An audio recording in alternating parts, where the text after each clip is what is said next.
Are you accumulating too much bass gear? Gear acquisition syndrome, or GAS, affects millions of bassists, causing debt, divorce, desolation. But don't worry, there's still hope. If you can avoid buying these 7 types of basses, you'll skip wasting thousands of dollars, your spouse won't think you're a loser, and the gear you do buy you'll actually love playing. When you focus less on gear, you focus more on playing, and can become a better bassist. So stick around, because at the end of the video, I'll give you my cunning plan so GAS never gets the best of you again. But first, which basses shouldn't you buy?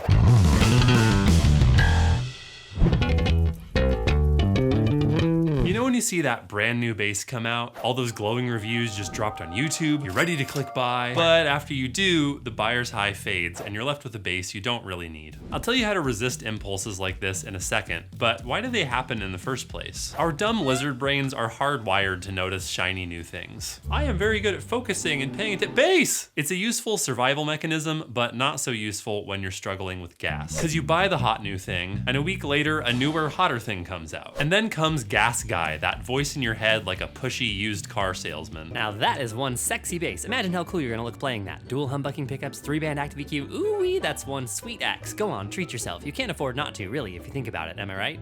But when you buy the hot new bass on impulse, you're more likely to end up with basses you don't actually love or need. So here's my foolproof 3-step impulse itch buster. Step 1, ignore the initial YouTube and press release hype, which is often sponsored. 2, wait for more real-world feedback to come in. And 3, just tell Gas Guy to shush for a month or 2 while you decide. He'll keep pestering you, but hey, whose name is on the credit card? It's hard to beat a tried and true classic bass, but sometimes they're out of reach. So instead you go for something similar but cheaper. But this doesn't scratch the itch unless you actually love the bass. Otherwise you're left dreaming about the one that got away. And the money you spent on the compromise gets you even further from your dream bass. Have a nice day! Saving up and buying a bass you really love helps shut Gas Guy up. So how do you know if you love a bass enough to buy it? Here's my 3-question, know if she's the one quiz. 1, the will you love her tomorrow test. Have you waited at least a month before pulling the trigger? If you have and you're still hankering, that's a good sign she won't just be a 1-week stand. 2, the ask your friends test. Have you read unbiased, not sponsored, non-BS reviews? A lot of the reviews you see on YouTube and blogs are from folks who got paid, or at least sent free gear, which can create bias. And that's why I never have sponsors or affiliate links on gear reviews. It's also why you should subscribe to BassBuzz and help me keep the lights on, because my landlord doesn't accept integrity as a rent payment. So look for where people have actually spent their hard-earned cash. In YouTube comments, on Reddit, shout out our bass, or head over to the BassBuzz forum and ask us there. And 3rd, the test drive test. Is that right? Have you played the bass in real life and did it meet your expectations? I know it's really in vogue to buy online these days and that may be your only option, but you don't know if you really love something until you have it in your hands. If you answered yes to all 3 questions, then she's probably the one, or at least one of the ones. So how many ones can you have? 5.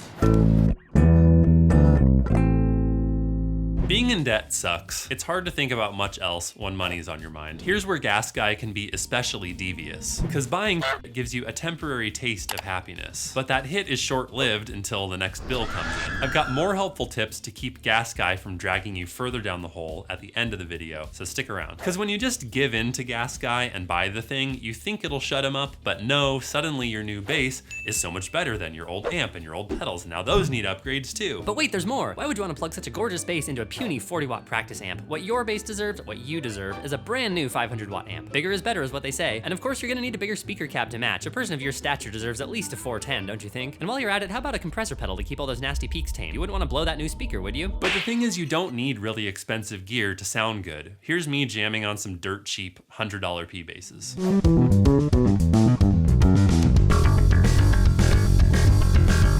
So yes, buying new toys is exciting, but as your bass teacher, your friend, your stern surrogate father figure, I recommend you ask yourself 2 questions. Can I really afford this without negatively impacting the rest of my life? And is my playing good enough to warrant this upgrade? Or would I be better off swapping my shopping tabs for bass tabs and actually practicing?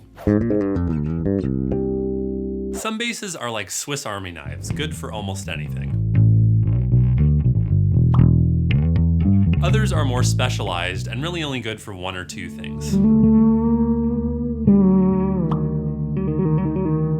If you're new to the field, you might not know which is which, but there are two super easy options to make sure you get the right bass for your needs. The first is to go for a Swiss Army bass. This means any bass that has been historically vetted as versatile, making it a safe bet. The 4 basses on my Swiss Army list are the Precision bass, the Jazz bass, the Stingray, and any dual humbucker design. It's hard to go wrong with anything that fell out of Leo Fender's wrinkly genius brain. Your second option is to go for an oddball bass. This means basses that are less common and have a more specific sound. I'd include on this list the Gibson EB0, Hofner, a Rickenbacker, a Thunderbird, any fretless bass. Oddball basses are riskier because if you end up wanting more than the very specific sound they give you, it can lead to further visits from Gas Guy and a ballooning bass collection. A Swiss Army bass will take care of more of your needs and less of your storage space. But here's a method you can try to pick out the right bass for you. Make a list of your favorite 5 to 10 bands in the styles of music you want to play. Then look up what their bass players use and look for common threads. Spoiler alert, this test will probably land you on a Swiss Army bass because they're the most common and the most versatile. And that is what I'd recommend for a main bass and especially a first bass. But if one of the oddball basses on that list is really nagging at you and it's the sound you want to make, then you may want to go for it. The thing is, a lot of cool moments in musical history were the result of somebody playing the wrong instrument or the wrong way. And if they had just played a P or a J bass like everybody else, we would have missed out on part of their creativity. Okay, 4 strings, 3 knobs, $500. More strings, more knobs, more money, more better! If you're a beginner, there are 3 types of basses that Gas Guy will try to convince you need. 1, the hella complex bass. Basses with fancy active EQ with sweepable, multiband, parametric blah-de-blah are super cool. But you don't need that as a beginner, and it takes a long time to train your ear to understand what all these twisty bits do. Seriously, like 2 or 3 is all you need. And even as a pro, often a simple passive bass with 2 or 3 knobs is the right tool for the job. 2, the too many strings bass. 4 strings is a good number of strings for beginners. 5 is too many strings for beginners. See my Reasons Not to Learn on 5-string video for more on that. And 3, the expensive starter bass. You really don't need to spend a mountain of money on your first bass. You just need something solid enough to build your skills on until you're ready to commit to a bigger price tag. You can buy something super solid for $300 to $500. And if that's out of your price range, you can try to get one of those same models used for like $200 or less. Buying used can be dangerous, but I'll give you some tips on how to do it more safely in a minute. Even though I've played basses that cost thousands, a lot of my favorites are in the more reasonable $500 to $600 range.